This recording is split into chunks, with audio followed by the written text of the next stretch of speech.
할렐루야. 네, 우리 청년들 오랜만에 만나게 되어서 반갑습니다. 대림절 두 번째 주일입니다. 대림절은 애드벤트, 오신다는 뜻을 가지고 있고요. 예수님께서 먼저 오셨죠. 벌써 2000년 전에. 그리고 다시 오실 주님을 기다리는 주간입니다. 교회력으로는 대림절은 벌써 한 해의 시작을 알리는 겁니다.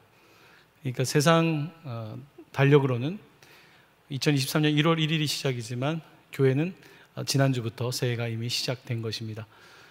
새해를 준비하면서 여러분들도 뭔가 마음속에 좀 생각하는 것들이 있겠죠. 저도 이제 이 교회 담임 목사로서 2023년을 좀 생각을 많이 해봤습니다. 어떻게 해야 되는가. 특별히 저는 이제 제 주 관심사가 교회죠.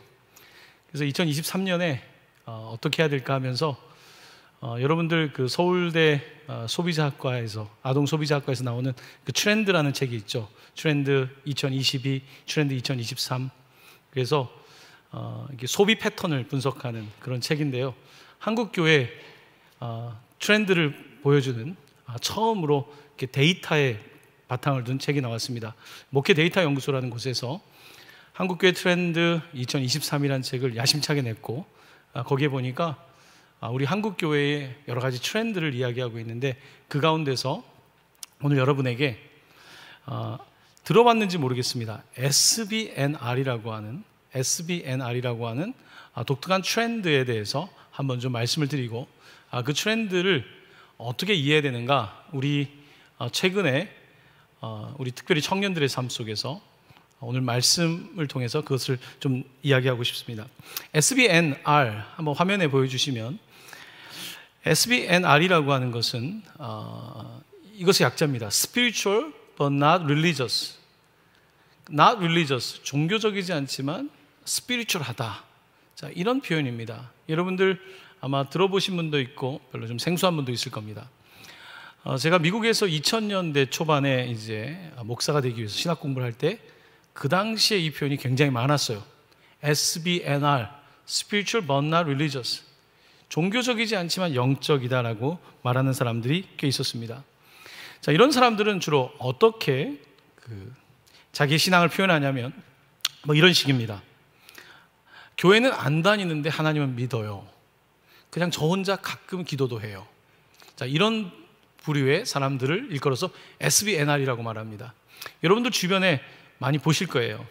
옛날에는 교회를 열심히 다녔었는데 근데 교회는 안 다니는데 본인이 기독교인이라고 생각하고 있고 또 기도도 하고 어려우면 그리고 때로는 성경도 있고 기독교 서적도 있고 유튜브도 좀 보기도 하고 자, 이런 사람들 SBNR이라고 부르고 있는 겁니다. 코로나를 지나면서 이 SBNR이 굉장히 늘어났어요. 왜냐하면 교회에 오지 않아도 예배를 드리지 않아도 나 개인적으로 뭔가 혼자서 영적이라고 하는 것을 하게 되면 혹은 소비하게 되면 내가 영적이라고 생각할 수 있는 거죠. 2022년 4월 달 통계조사에 의하면 약 20.2%의 사람들이 나는 교회에 소속되지 않았는데도 불구하고 자기를 개신교 프로테스탄트라고 믿고 있다는 거죠. 굉장히 아주 의미 있는 데이터라고 생각을 합니다. 특별히 청년 세대들에게 이런 분들을 많이 보실 거예요. 아마 우리 청년들도 이 친구를 어떻게 해야 되나 아마 친구들 중에 여러분에게 물어보는 친구들도 있을 거고 아마 여러분들 중에도 이 문제로 고민하는 친구들 있을 겁니다. 자, 왜 이런 일이 벌어지는가? not religious하다 할 때 종교적이지 않다라고 하는 말에는 종교에 대한 어떤 부정적인 개념과 인식이 들어있는 겁니다. 종교하면 여러분 무슨 생각이 드십니까? 종교, 우리는 그냥 크리스찬이다라고 생각하지만 사람들이 보기에 종교는 어떤 것일까요? 특별히 교회를 바라보는 사람들의 믿지 않는 사람들 혹은 교회에서의 사람들의 관점은 어떤 걸까요? 종교라고 말할 때 많은 사람들은 어떤 조직을 생각하죠. 어떤 조직에 속하는 거, 교회라는 조직에 속하는 거, 이슬람 같으면 어떤 그런 단체에 들어가는 거, 뭐 이런 경우들을 우리가 종교라고 생각을 합니다. 자, 그런데 이 종교 중에 굉장히 부정적인 종교의 모습도 우리가 많이 보게 되죠. 또 코로나 중에 특별히 막 이단이 막 생겨나고 또 확장되기도 하고 또 이슬람 테러리스트 같은 경우에 종교인들을 보면 저게 진짜 종교인가? 저게 과연 종교의 가르침인가? 이런 생각을 하면서 사람들은 이 종교에 대해서 부정적 생각을 많이 하게 되죠. 일본에서 통일교가 그 수상이 총에 맞아 죽지 않습니까? 일본은 통일교가 굉장히 많거든요. 근데 그 사람들은 일본에서 통일교를 그냥 기독교 일부로 보거든요. 그러다 보니까 사람들은 종교하면 두려운 마음이 있는 거예요. 아, 종교에 가면 좀 극단적으로 들어가는 거 아닌가? 혹시 가족까지 버리고 막 이단에 들어가고, 이런 생각들을 여러분들이 해볼 수 있을 겁니다. 자, 이런 부정적인 생각들을 많이 가지고 있다 보니까 나는 어떤 종교 단체에, 교회에 소속되지 않지만 나는 그래도 영적이야, 나는 그래도 내 삶에 영적인 게 중요해 라고 생각하는 부류의 사람들이 꽤 많아지고 있다는 겁니다. 특별히 아마 청년 세대가 더 많을 거라고 생각을 합니다. 자, 그런데 이 종교에 대해서 오늘 계속 말씀을 드리는 건 아닌데요, 종교적이지 않다라고 하는 말을 들을 때에 분명히 부정적인 것도 있지만 그 말에는 또 우리가 생각해야 될 좀 의미 있는 말도 있습니다. 왜냐하면 비판이라고 하는 것은 듣기 싫지만 또 들어야 되는 경우가 있잖아요. 사람들이 교회에 대해서 비판적인 이야기를 할 때에 무조건 싫다고 할 수는 없는 거죠. 들어야 될 것은 들어야 되겠죠. 여러분들 대학생들도 있겠지만, 저는 이제 인문학부에 있었기 때문에 인문학부에서 주로 들었던, 독서했던 내용들은 보통 비판적인 사고죠.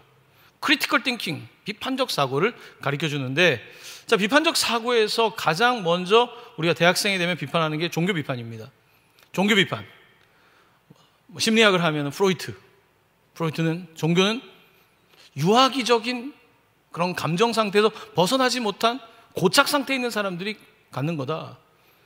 종교는 좀 유아기적인 거다. 좀 이성이 깨고 생각이 생기면 그렇게 왜 종교에 들어가냐, 이런 생각을 비판을 하는 거죠.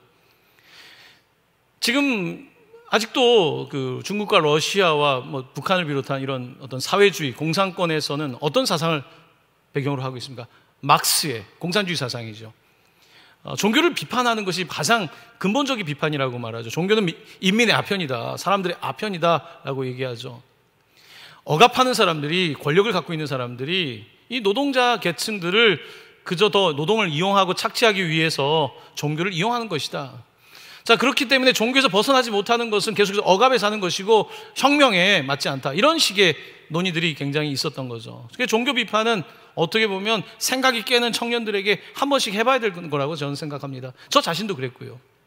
자, 그런데 사실은 어떤 사회과학자나 심리학자보다 종교를 더 비판했던 분이 있습니다. 사실 성경에 나와 있는 예수님입니다. 예수님은 굉장히 종교에 대해서 비판적이었어요. 여러분 잘 아시다시피 예수님은 그 당시에 유대인 남자로서 유대교의 전통을 따라갔습니다. 8일 만에 남자로서 할례를 했고요, 그리고 안식일도 지켰고 절기도 지키고 율법도 따라가고, 그랬음에도 불구하고 예수님은 종교에 대해서 굉장히 비판적이었어요. 특별히 안식일법에 대해서 비판적이었습니다. 안식일을 지키는 것은 굉장히 좋지만 안식일이 사람을 위하여 있는 것이 아니다, 사람이 안식일을 위하여 있는 것이 아니다, 안식일이 사람을 위하여 있다, 사람이 안식일을 위하여 있는 거 아니다, 이렇게 말씀하셨습니다. 그러니까 예수님은 비판적이셨어요. 그리고 성전에 가서 보니까 성전에서 사람들이 막 물건을 팔고 그곳에서 막 환전을 하는 거죠. 왜냐하면 성전에서 쓸 수 있는 동전은 정해져 있거든요. 성전에서 쓸 수 있는 동전만 있으니까 다른 것을 가지고 오면 환전을 해야 되니까 환전해서 커미션을 가져가는 거예요.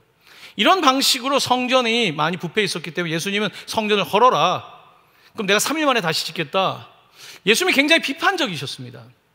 그러니까 종교에 대해서 예수님이 비판적이었던 것은 예수님도 종교 자체에 만족하지 않았다는 거예요. 예수님은 진리에 대한 관심이 있는 거지 종교 자체에 대한 관심이 있었던 것은 아닙니다. 자, 그러므로 사람들이 나는 종교에 관심 없다, 난 종교를 비판한다 라고 말할 때 그들에게 다가가서 예수님도 그랬어 라고 사실은 여러분들이 말할 수가 있는 거죠.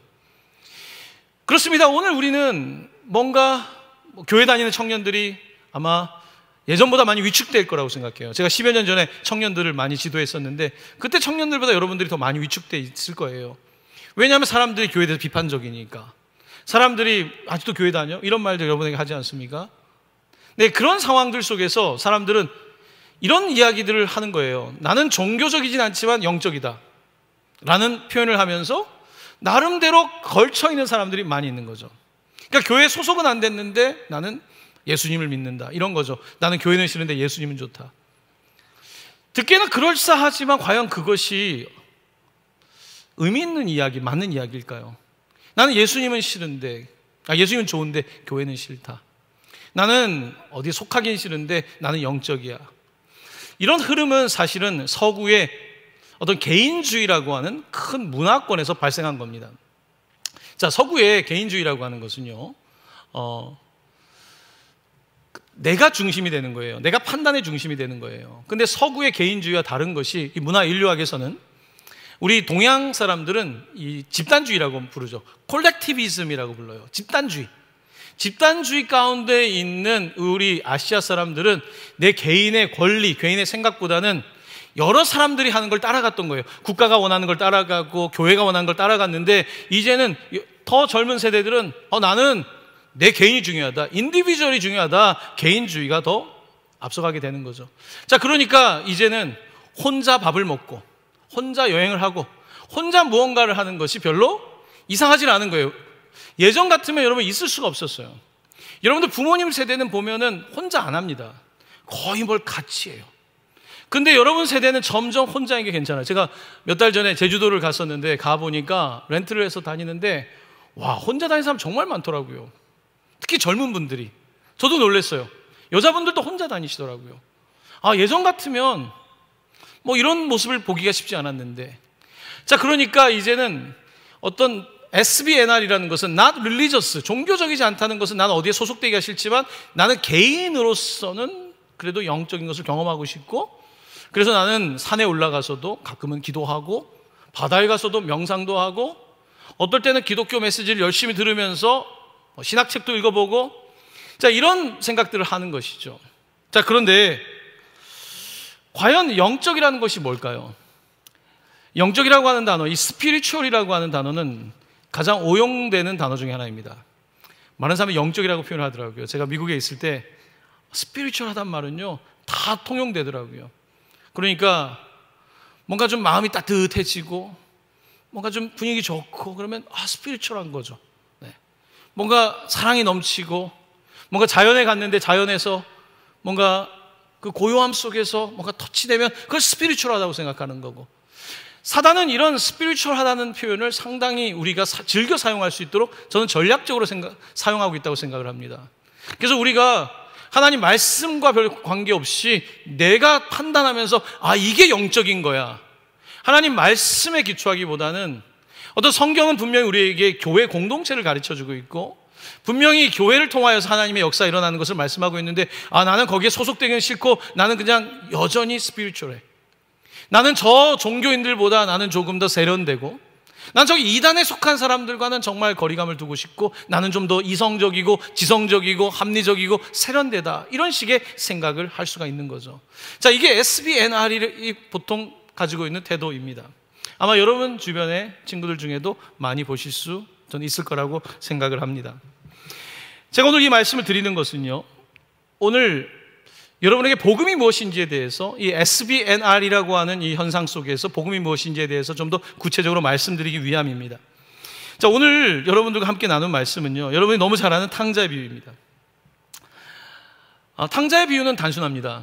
둘째가 아버지의 재산을 달라고 해서 재산을 가지고 먼 나라에 갔고, 이제 망하고 갈 때까지 간 다음에 이제 돌아왔는데 형이 갑자기 너 왜 왔냐, 이런 자세로 지금 돌아왔는데 이 어정쩡한 상황, 그러니까 아버지는 그 상황 속에서 첫째한테 너 그러지 말아라, 뭐 이런 이야기입니다.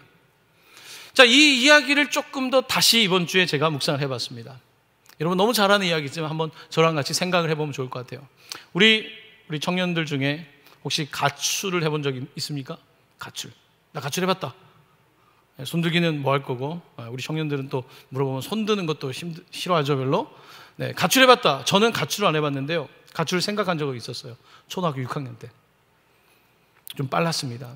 가출을 왜 생각했냐면, 내가 우리 집에서 별로 사랑받는다는 느낌을 어느 날 갑자기 못 받았어요.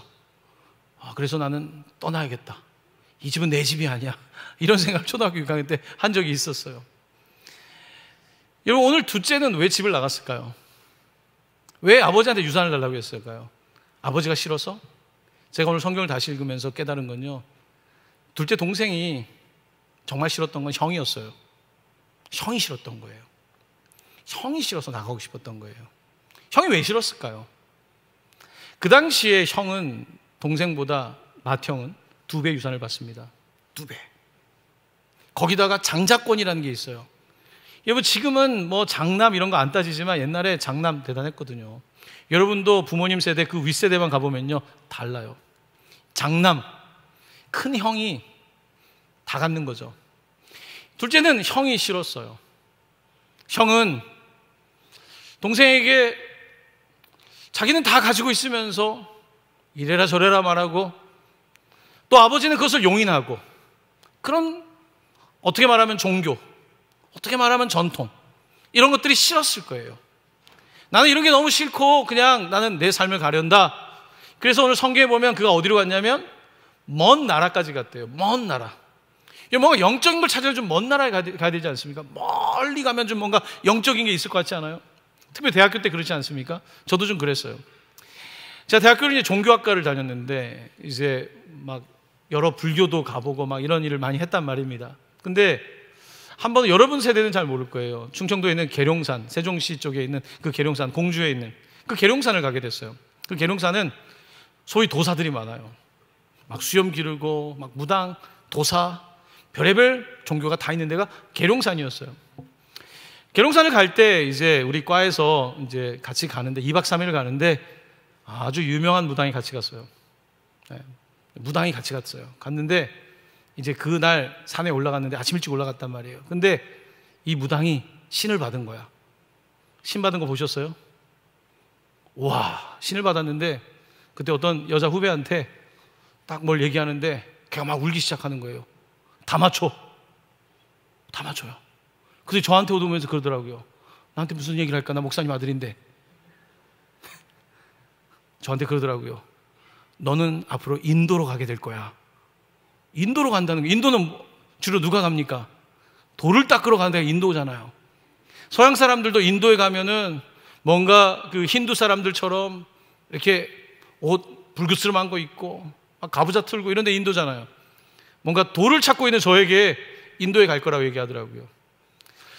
사람들은 뭔가 영적인 거라고 말하면 뭔가 좀 미스테리어스한 거, 좀 신비적이고 좀 다른 거, 좀 뭔가 멀리 있는 거 이런 것들을 생각할 거란 말이죠.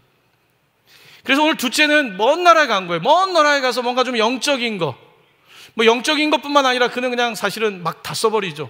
거기서 친구도 만나보고 이게 자유도 영적인 거 아닙니까? 영적이라는 말은 그만큼 이게 묘한 단어예요. 자유로운 것도 영적인 거고 갖다 붙이면 다 맞는 거죠. 자, 오늘 이 둘째는 not religious, 종교적이지 않았던 거예요. 아버지 전통이 싫었던 거예요. 율법이 싫었던 거예요. 그래서 그는 먼 나라에 가서 자기 나름대로의 의미 있는 영적이라고 하는 삶을 살았을지 모릅니다.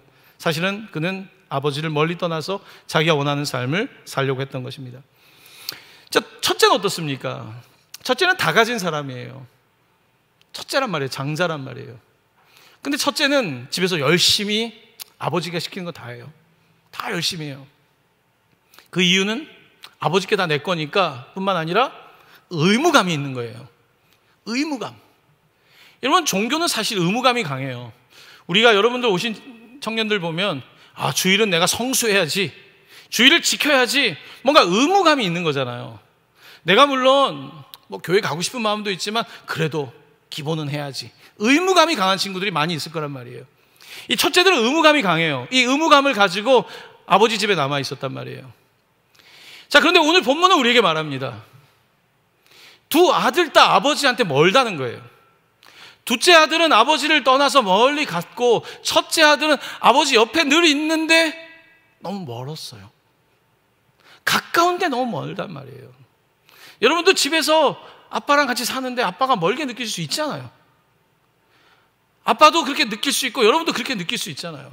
너무 가까이 있는데 안 가까워. 너무 가까운데 안 친해. 소통이 안 돼. 지금 첫째 아들은 그런 거예요. 자, 오늘 이 첫째 아들은 종교를 대표하는 사람입니다. 그래서 열심히 교회를 와서 열심히 예배도 드리고 해야 될 사역도 하고 봉사도 하고 하는데 너무 의무감인 거예요. 그러니까 아버지의 마음에서 좀 먼 거예요. 제가 오늘 여러분에게 드리고 싶은 말씀은 이겁니다. 사실 우리는 멀리 가기도 하고 가까운 데 있기도 하지만 그게 중요한 것이 아니라 내가 정말 아버지의 마음을 아는가? 정말 하나님 아버지의 마음이 뭔지 아는가? 이게 중요한 질문이죠. 하나님은 과연 누구시고 아버지는 누구인데 나는 그의 마음을 알고 있는가? 두 사람 다 아버지의 마음을 알지 못했어요. 그 이유는 두 사람이 되게 다르거든요. 여러분도 형제들 있으면 첫째, 둘째 굉장히 다르거든요. 되게 다른데 아버지가 볼 땐 똑같아요. 왜 똑같은가? 자, 첫 번째 아들 이야기입니다. 첫 번째 아들은요, 그가 추구하는 것이 뭐였냐면 self-righteousness, 자기의, 내가 right, 내가 옳다는 거예요. 나는 아버지의 집에서 열심히 일하고 있고 최선을 다해 살고 있고 나쁜 짓을 한 적도 없고 도덕적으로 살았고 거기다 종교적으로 살았기 때문에 나는 옳다는 생각이 self-righteousness가 있는 거예요.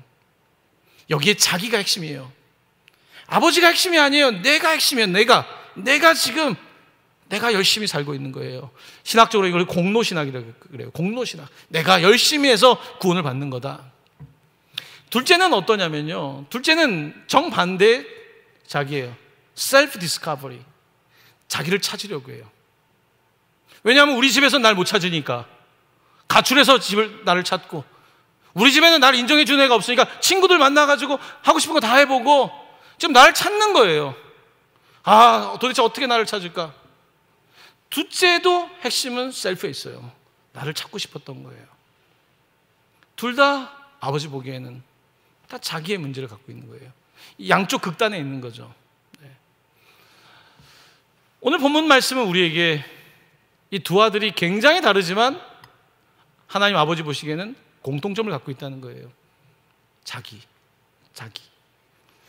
기독교의 구원은요, 우리 특별히 프로테스탄트 개신교의 가르침의 핵심은, 구원은 내가 열심히 해서 되는 것도 아니고요, 내가 멀리 가서 찾아서 될 것도 아니고요, 내가 스피리추얼해서 되는 게 아닌 거예요. 내가 스피리추얼 해봤자 왜곡할 것이고 내 맘대로 할 것이고, 내가 종교적이어봤자 내가 계속 의무를 다하면서 남들보다 나는 교회를 열심히 다니고 있고 나는 남들보다 더 봉사하고 있고 결국은 자기 자랑이 끝난단 말이죠. 자, 오늘 성경은 우리에게 이 두 극단 상황 속에서 해주고 싶은 이야기가 있습니다. 바로 그것이 복음이에요. 굿뉴스라는 거예요. 굿뉴스, 복음이란 내가 스스로 열심히 해가지고 의무를 다하고 의무방어를 다해가지고 내가 구원에 이르는 것이 아니고, 나는 종교를 비판하고 옆에 있는 사람을 비판하고 나는 뭔가 좀 세련된 것 같이 지식인인 것처럼 뭔가 스피리추얼한 것처럼 좀 더 다른 단어를 만들어내면서 그렇게 살아가는 것이 나에게 구원을 주는 게 아니라는 거예요. 구원은 굿뉴스예요. 뉴스. 너가 구원 받았다는 뉴스예요. 뉴스. 내가 어떤 것을 많이 해서 어치브하는, 어떤 성취하는 게 아니라는 거예요. 내가 뭔가를 찾아내는, 디스커버하는 게 아니라는 거예요. 이것은 그게 아니라 하나님께서 그냥 주시는, 우리가 이것을 은혜라고 부릅니다. 이게 사람들한테는 이해가 안 되죠. 왜냐하면 사람들은 다 내가 열심히 해서 사는 건데, 복음은 그게 아니에요. 에베소서 2장 8절입니다. 에베소서 2장 8절이 이렇게 말씀합니다. 우리 같이 말씀 읽어볼까요? 너희는 그 은혜에 의하여 믿음으로 말미암아 구원을 받았으니 이것은 너희에게서 난 것이 아니요 하나님의 선물이라. 은혜. 둘째가 아버지한테 내가 날 발견해가지고, 아니에요. 내가 열심히 발견해서 물론 아이고 안 되겠네 하고 아버지께 물론 오긴 했지만 그가 돌아올 수 있었던 은혜예요. 아버지 집에 가면 날 받아주시겠지. 은혜였던 거예요. 첫째는 아직 은혜를 몰라요. 왜냐하면 열심히 내가 하고 있으니까. 잘못한 게 없거든요. 나쁜 짓을 한 것도 아니고 미스터 라이트야. 늘 열심히 살았어. 그러니까 그는 은혜를 잘 모르죠. 아버지 옆에 있지만 가장 먼 아들이었단 말이죠. 오늘 복음은 우리에게 놀라운 팩트를, 뉴스를 선포하고 있습니다. 여러분들이 뭘 해서 구원을 받는 게 아니라, 여러분들이 뭔가 대단히 뭘 쌓아서가 아니라, 하나님 아버지가 구원이시다. 아버지가 구원이시고 아버지가 구원이라는 이 소식을 듣고 컴백할 수 있다면, 그리고 내가 아버지 옆에 있지만 아버지가 구원이라는 사실을 리얼라이즈 할 수 있다면, 깨달을 수 있다면 바로 그것이 구원의 시작인 거예요.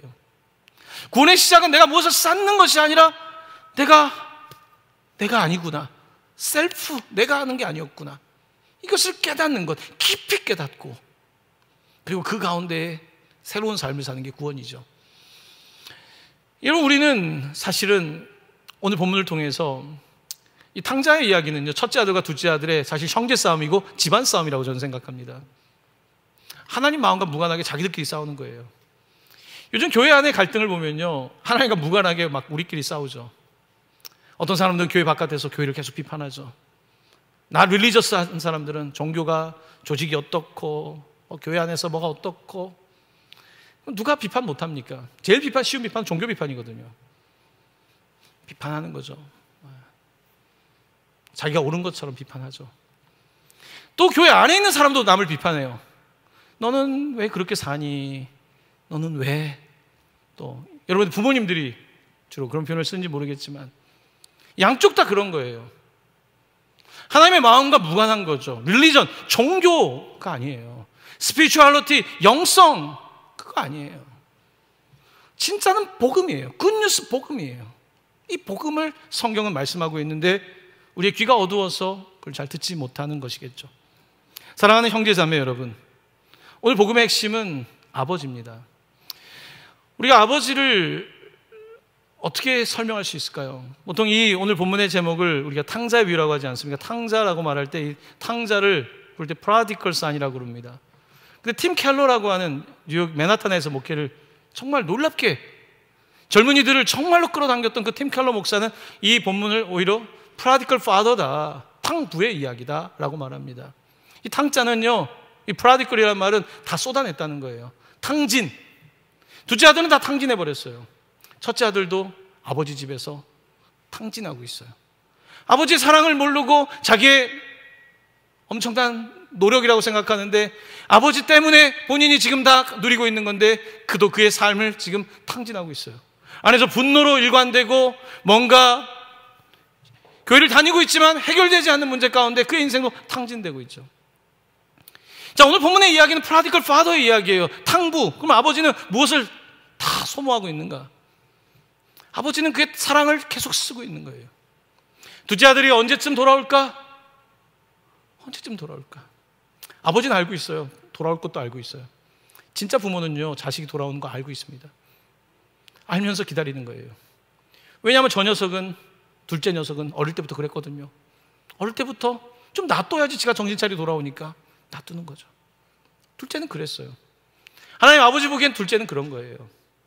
저 녀석 안 갔으면 좋겠는데 그 마음 아버지는 가지고 있으면서 맨날 지켜보는 거죠. 하루라도 일찍 돌아왔으면, 저놈의 자식이 돌아올 때 다리도 안 부러졌으면, 뭐 그런 마음으로 대하는 거 아닙니까? 첫째를 보면서는요, 오늘 마지막에 보면 안타까운 마음이 있어요. 얘야, 내게 다 너 건데 너는 왜 그렇게 맨날 의무감으로 사니? 너는 예배하는데 이게 의무니? 이 예배를 좀 더 의무가 아니라 정말 가장 기쁜 곳에서 예배할 수 없겠니? 정말 그런 관계, 아버지와의 관계, 가까우면서 이렇게 먼 관계여야 되겠니? 좀 가까이서 예배할 수 없겠니? 아버지는 그 마음을 가지고 있는 거죠. 이 자식을 보면서도 맨날 노심초사하는 거죠. 둘째만 보면서 노심초사하는 게 아니라 첫째를 보면서도 아이고 이 녀석이 언제쯤이면 아버지의 마음을 알까?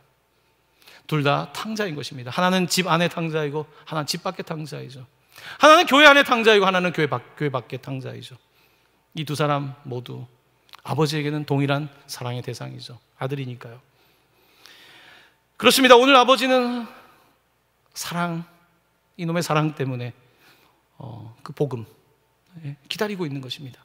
복음이 기다리고 있는 거죠. 오늘 이 아버지의 모습을 에드워드 슈바이처라고 하는 박사는 이렇게 표현합니다. 무력한 전능자 아버지, The powerless almighty father. 굉장히 독특한 표현을 씁니다. 역설적이죠. powerless, 무력한, almighty, 전능한. 이 두 가지는 같이 갈 수 있는 단어가 아니에요. 자, 그런데 오늘 이 본문 가운데 등장하고 있는 하나님, 그 아버지의 모습은요, 다 할 수 있는데 파워를 쓰지 않아요. 우리 이것을 사랑이라 부르죠. 내가 다 할 수 있는데도 불구하고 강요하지 않고 기다려주는 것. Powerless, Almighty. 하나님의 사랑은 그런 것입니다. 하나님의 사랑은요, 다 할 수 있는데 기다려주는 거, 다 할 수 있는데 보고 있는 거. 사랑이라는 게 그래서 참 어려운 것 같아요. 사랑을 아는 게 참 어려워요. 사랑하다 보면 자꾸 강요하잖아요, 자꾸. 근데 진짜 사랑은 강요가 아니라 주는 거잖아요. 하나님은 다 내려놓으셨어요. 파워레스. 십자가는 파워레스를 보여주는 거예요. 그는 다 무력해요.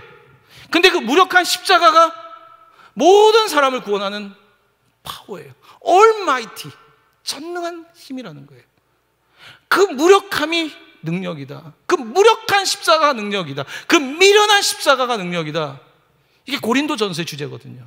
와, 어떻게 그 미련한 능력이, 어떻게 그 미련함이 능력이고, 어떻게 그 허약함이 권세냐고 말할 수 있겠죠. 근데 성경은 그렇게 말하고 있는 거예요. 사실 우리는 다 자기 멋대로 사는 사람들입니다. 종교생활 열심히 하면서 나는 교회에서 열심히 하고 있다고 착각하기도 하고요. 나는 뭔가 세련된 척 나가서 굉장히 영적인 것처럼 본인의 삶은 그렇지도 않으면서 앞뒤가 다른 삶을 살면서도 굉장히 세련된 척. 인간만이 앞뒤가 다르거든요. 동물은 앞뒤가 다르지 않습니다. 인간은 앞뒤가 굉장히 다른 존재예요. 바로 이게 사람이에요. 하나님은 그런 우리들을 바라보시면서 오늘 우리가 아버지께 돌아오기를 원하시는 겁니다. 오늘 제가 SBNR에 대해서 Spiritual but not Religious라고 하는 이 독특한 양상에 대해서 그 트렌드라고 하는 트렌드 2023이 쓴 책에서 제가 한 단계 나가서 이것을 오늘 이 탕자의 비유로 통해서 함께 은혜를 나누고 싶은 거예요. 사랑에는 순서가 중요하다고 합니다. 순서. 여러분, 사랑하면 내가 하고 싶은 말을 쪼개서 순서 있게 해주죠. 그냥 야 이거 해, 그거 말고 이걸 어떻게 해야지 얘가 알아들을까, 이것까지 생각하는 게 사랑인 거예요. 그 과정을 생각하는 거죠. 똑같이 말한다고 바뀌나요? 말해서 바뀌는 게 아니에요. 그 사람이 얼만큼 배려하고 얼만큼 생각하고 그것을 말하는지에 따라서 상대가 바뀌는 거예요. 제가 카운셀링 전공했잖아요. 카운셀링 그런 거예요. 똑같은 이야기인데 답은 뻔해요. 근데 굉장히 기분 나쁘게 답을 뻔하게 말하는 것이 아니라 깨달을 수 있도록 기다려주고. 하나님이 그렇게 하시는 분이거든요. 많은 사람들이 하나님에 대해서 오해하세요. 둘째 아들이 오해하고 멀리 갔어요. 첫째 아들도 오해하고 있어요. 하나님 그런 분 아니세요. 근데 많은 사람들 하나님을 오해하고 자기 멋대로 재단하고 그러면서 막 화내고 교회가 왜 그러냐고 말하고. 우리는 지금 교회가 완전하다고 말하지 않아요. 완전하지 않아요. 부족한 곳이에요. 다툼이 있어요. 갈등이 있어요. 여러분의 집은 문제 없습니까? 여러분의 집은 늘 평화합니까? 늘 행복합니까? 그런 거 아니에요.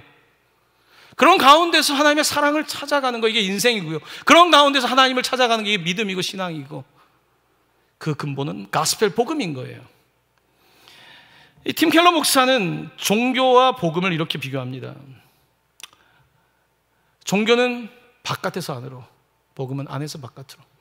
Religion is outside in. The gospel is inside out. 복음은 inside가 바깥으로.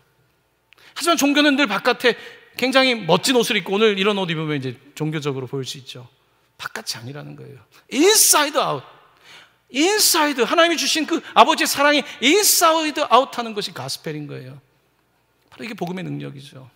하지만 많은 사람들은 이 복음을 들으려고 하지 않아요.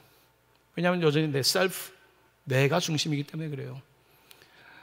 우리 청년들은 자기를 찾는 아마 시기를 살고 있다고 생각합니다.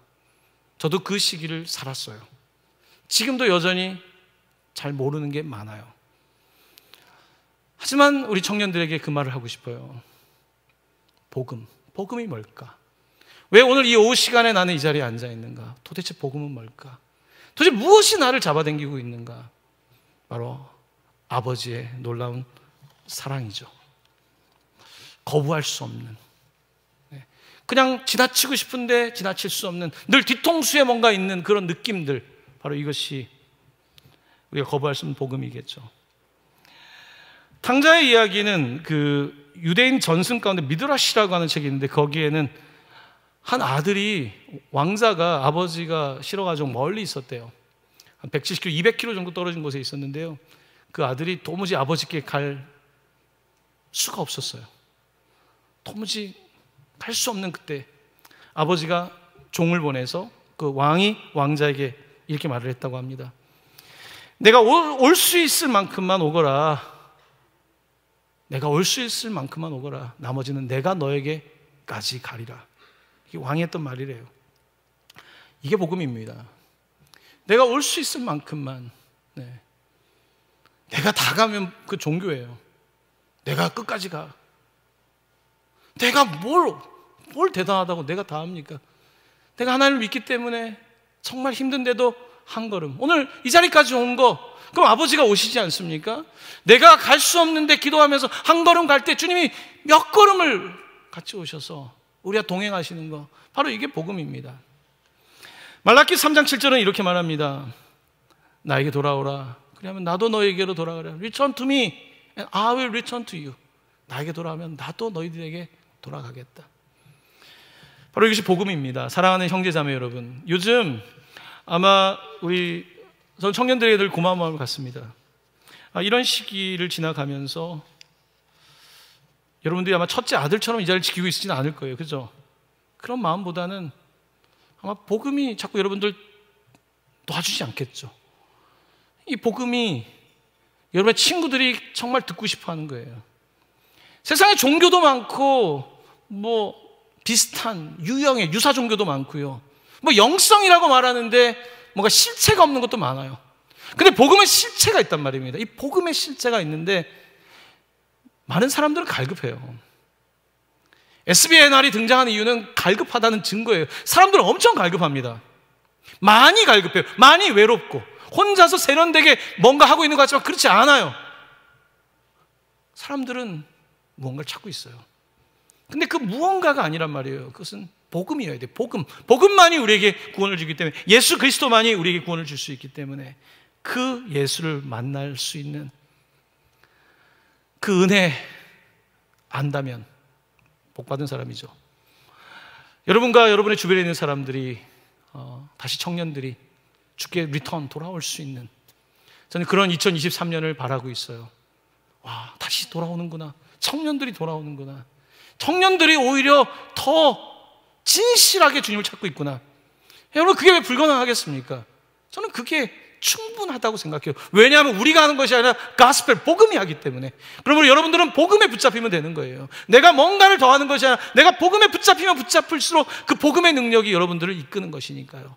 사랑하는 청년들, 2022년을 이제 마감하고 뭔가 새로운 해를 시작하면서 오늘 여러분에게 그 복음을 함께 나누고 싶었어요. 그 복음으로 우리 청년들 다시 한번 일어날 수 있기를 예수님의 이름으로 간절히 축원합니다.